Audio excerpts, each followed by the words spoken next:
I think it's fair to say that Owlboy, the pseudo-platformer adventure game created by Norwegian developer D-Pad Studio, came out of absolutely nowhere. That's to say, what really came out of nowhere was news of Owlboy's completion after nearly a decade of development. To put things into perspective, the game's idea was conceived after creator and art director Simon Anderson saw an opportunity to create a throwback to games he played as a child on the upcoming Nintendo Wii, known then only as the Revolution. 9 years later, pixel art-based indie platformers and Metroidvanias are about a dime a dozen. So will Owlboy show off 9 years worth of polish, or an archaic idea trapped in 2006? Let's find out.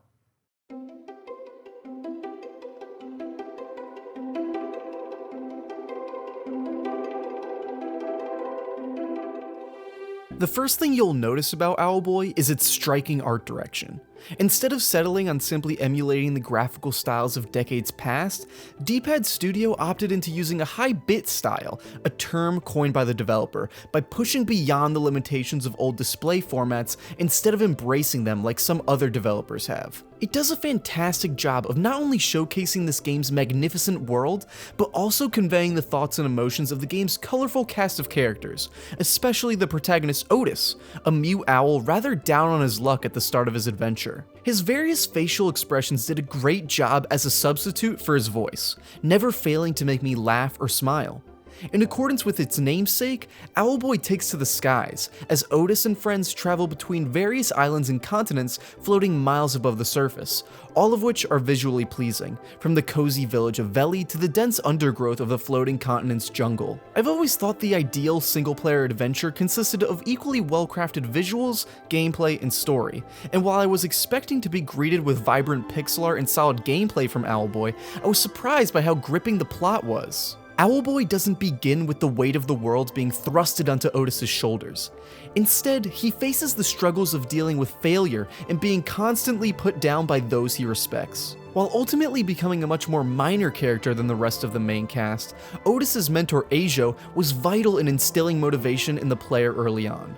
He's kind of a huge dick the entire game without necessarily having the right to be, and for that reason, I wish his relationship with Otis was explored more, in order to give him more of a reason to be consistently disappointed in Otis. Despite those concerns, I think the introduction is very solid and one of the strongest areas of the narrative. There's this consistent theming of perseverance, although a different kind of perseverance from what I've come to expect from these kinds of throwback games. It almost reflects the development history of Owlboy, and I wouldn't be surprised if that was a conscious decision by the developer. While the writing itself isn't anything to write home about, there are plenty of moments where character interactions really shine, carrying the plot between the much more significant events.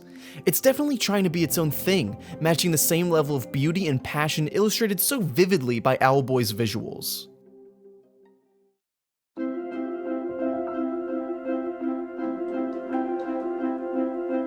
Owlboy showcases a lot of interesting mechanics by being a Metroidvania-esque platformer that isn't necessarily about platforming. Sure, there are some instances of traditional platforming, especially towards the end of the game, however, the vast majority of playtime is spent flying freely to and from various dungeons and the main hub. Otis himself is very fragile. Other than stunning enemies with spinning and rolling attacks, he can really only fly and pick up objects. All of the dungeons are scouring with enemies and bosses, so to inflict real damage, Otis has enlisted a few friends, each with their own unique abilities. You can either pick them up like you would any other item in the game, or teleport them right into Otis's talons for the sake of convenience. The first you'll meet is Getty, military mechanic and Otis's best friend. Once Otis takes control of Getty, or any other party member for that matter, the focus shifts from traversal to a sort of twin-stick shooter, as partners can freely aim and fire weapons independent from Otis's movement. There are a lot of boss battles in Owlboy, and they are easily the most fun sections of the game due to their added depth. In combat, the target reticle snaps to enemies within close proximity.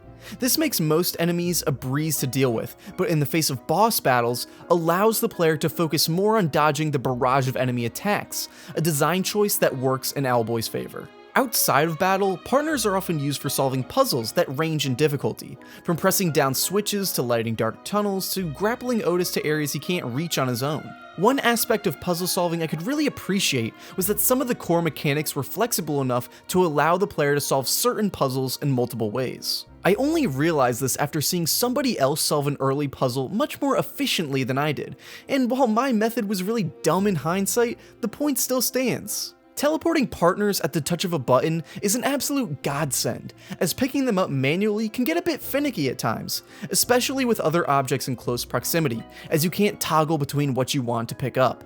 It's also fairly easy to switch between partners at a moment's notice, further cultivating a much more complex combat system than the game initially lets on.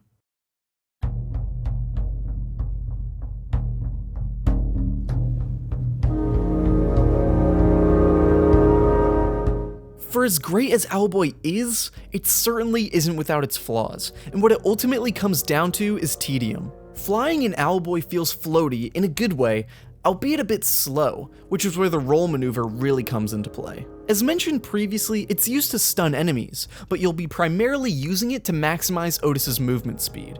You can actually increase speed by simply changing directions while flying, however, rolling has the same effect, along with being immensely more practical. The problem is, you're going to be spamming the roll button a lot, and the sound effect gets really annoying.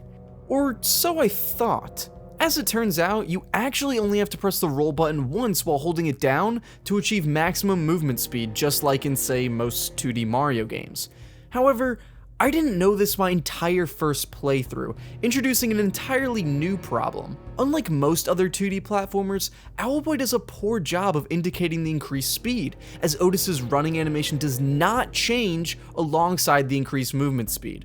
Not only did I play the entire game not knowing this was the case, but so did everyone else I spoke to after finishing the game. This is a strange and easily avoidable problem to have, making my experience wholly more tedious than it should have been.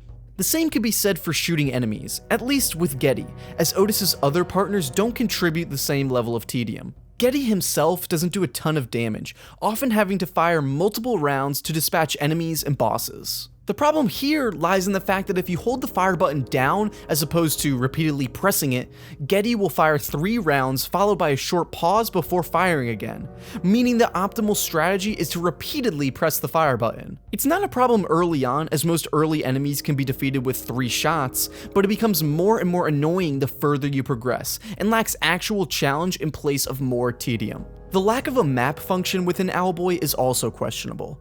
It's easy enough to navigate most of the time, but one area in particular left me pretty frustrated by its absence. The gimmick here is an absence of light, forcing you to light the way forward with one partner's unique ability. The combination of everything looking the same, multiple passageways looping around each other, and the lack of distinguishable landmarks amongst the darkness left me lost multiple times while having to fight the worst enemies in the game over and over again, making this easily the worst chunk of the game, leaving a huge blemish on an otherwise solid dungeon. It's also worth mentioning that I encountered quite a few bugs, mostly but not limited to particular cutscenes, forcing me to reload previous checkpoints. It wasn't too much of an issue considering the checkpoint system is very forgiving, but an issue nonetheless.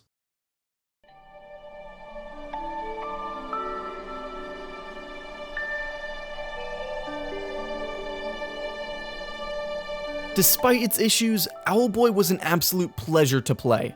It's one of those games that really comes together in the final act, making a lot of its mistakes very forgivable, and isn't that what the entire game is about? What it may lack in a rock-solid foundation, it makes up for in its story and presentation, a testament to the developer's passion and dedication to crafting an all-around fantastic experience. If anything, I can't help but be ecstatic for what D-Pad Studio overcame to finally release this game after 9 years of development hell. Is it 9 years worth of polish? No, but it's certainly a game worth playing, and an experience I think will sit with me for a good long while.